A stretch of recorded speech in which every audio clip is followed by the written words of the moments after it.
The Department of Higher Education and Training has stated that there are going to be changes in the SETA regulations. What does this mean for your business? This is Stuff Employers Should Know. Welcome to Stuff Employers Should Know, proudly brought to you by LabourNet, management's ultimate HR solution. Hey, and welcome to the podcast. It's Yas like it, Ismail, audio producer and host for today. Thanks so much for tuning in to another episode of Stuff Employers Should Know. I am joined by Product Manager for Skills and Equity here at LabourNet, Linda Madida, and she's going to be taking us through the SETA regulation changes and, of course, answering a few questions relative to the topic. Welcome back to the show, Linda. Thanks, Yasser. Very excited to be back. Always happy to share new information and transfer knowledge to our listeners, employers. Employers, listeners, yeah, one and the same. Yeah. And Linda, this is your second feature on Stuff Employers Should Know. So you are one episode away from being officially a friend of the show. So I'm really looking forward to having you up in here or in the studio soon. Nice. So Linda, let's jump right into it. What are the proposed changes? So, interestingly, we were awaiting these changes since a couple of years ago, where we were informed of the mandatory grants and the discretionary grant percentage that you get back to be the same amount. So 50% for the mandatory grant, 50% for the discretionary grant. But I see now that what the government has done is not exactly that, but there are changes to the grants. So mainly with the mandatory grant, the amount is still the same. It hasn't changed. So currently, if you submit a WSP ATR, you are guaranteed to get back 20% of your skills development levy. And still with the new structure or the proposed changes, it will still be 20%. You have to submit a WSP ATR. There are obviously different requirements per SETA, so you must meet all those requirements in order for you to qualify for that amount. Then there's something new that's been added, which is a workplace grant, which means training of unemployed people. Right? That means employers who offer training to people that are unemployed. Let's think of learnerships, internships, bursaries, etc.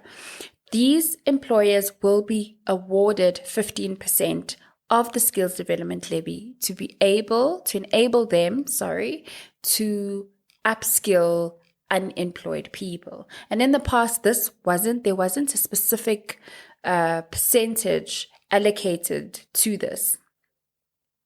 Then we have discretionary grants, which is now known as sectoral grants. So they've changed it to sectoral grants, which means you can apply for DG funding, as we used to call it in the past, discretionary grant funding, where a window would open as per the SETA, and they say we're awarding employers to upskill the staff in a specific qualification, and we would give you a certain percentage. And in the past, it was 49.5%.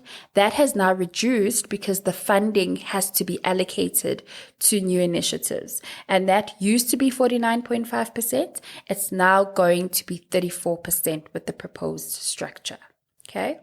Then there was the admin fee. So what is the admin fee? That is the SETA to be able to process certain things, to be able to put together the skills, the sector skills plans and maintain their websites and all these fantastic things that the SETA needs to do.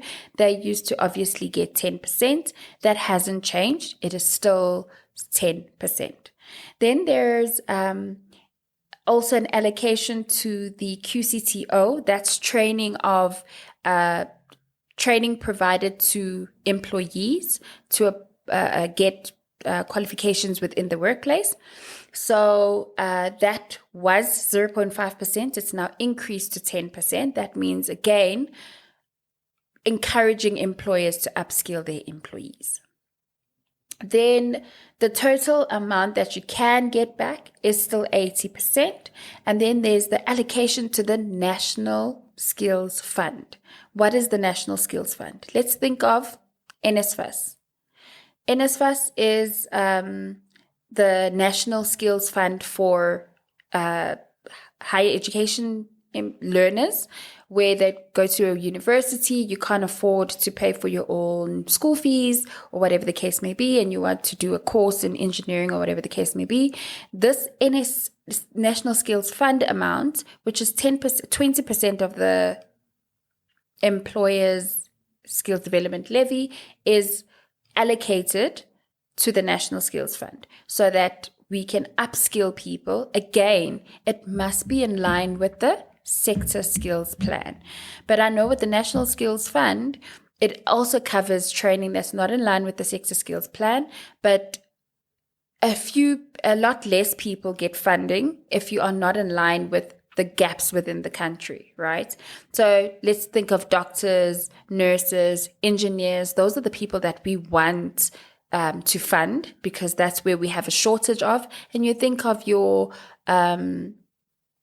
HR degrees or your finance degrees, there are lots of people that study towards those courses. So the ones that we have less of, that's what the funding covers. Okay. And deadline for submission is 30 April. The new proposal is saying deadline should be the 30th of June, which now affords the employers a lot more time to submit their WSP ATRs. Okay. And Linda, you mentioned grants. What exactly do employers need to do to qualify for these grants? So as an employer, you are required to have a skills development facilitator. Okay. You are required to pay your skills development levy monthly. Okay. Which is 1% of your payroll, which is paid monthly to SARS.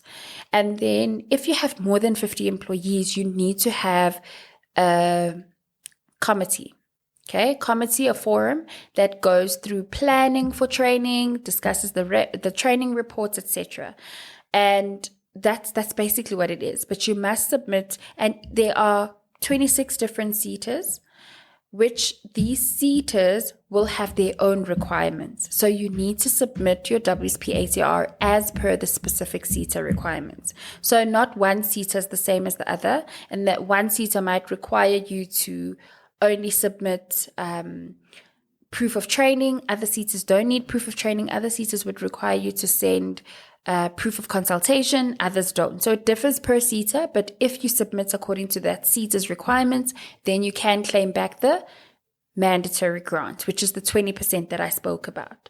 Then there's the other grant, which is the discretionary grant. You must have submitted your WSP ATR, but then you must indicate any training that would help an employee or assist an employee to get a qualification. That would be seen as your discretionary grant. So your learnerships, your internships, your apprenticeships, your academic qualifications, absolutely anything that leads to some sort of qualification, that is for discretionary grant funding, and you need to apply. It's called a discretionary grant funding because it's based on the SETA's discretion. And how much funding the SETA has available to give to employers. If they've exhausted that funding, then you obviously would need to apply for the next grant window that would open, which would probably be in the following year, and that's how you would qualify. Perfect, thanks. That explains it perfectly for me and our listeners, of course. Awesome. All right, Linda, short and sweet. That does cover the changes in the SETA regulations. Thanks so much to our listeners for tuning in to another episode of Stuff Employers Should Know. And of course, a special thanks to Linda for taking time out of her hectic schedule to obviously be on the show. If you'd like to get in touch with us, please fire off an email to sesk@labournet.com. Let us know what you thought about today's episode, or if you have any suggested episodes or anything that you'd like to hear on the show, please feel free to let us know. And then, of course, we'll hear from you in the next one. Cheers and goodbye. Awesome. Goodbye.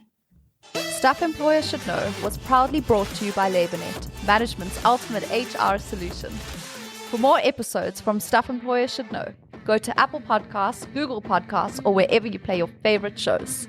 Case law or statutes referenced in the podcast are current at the time of recording.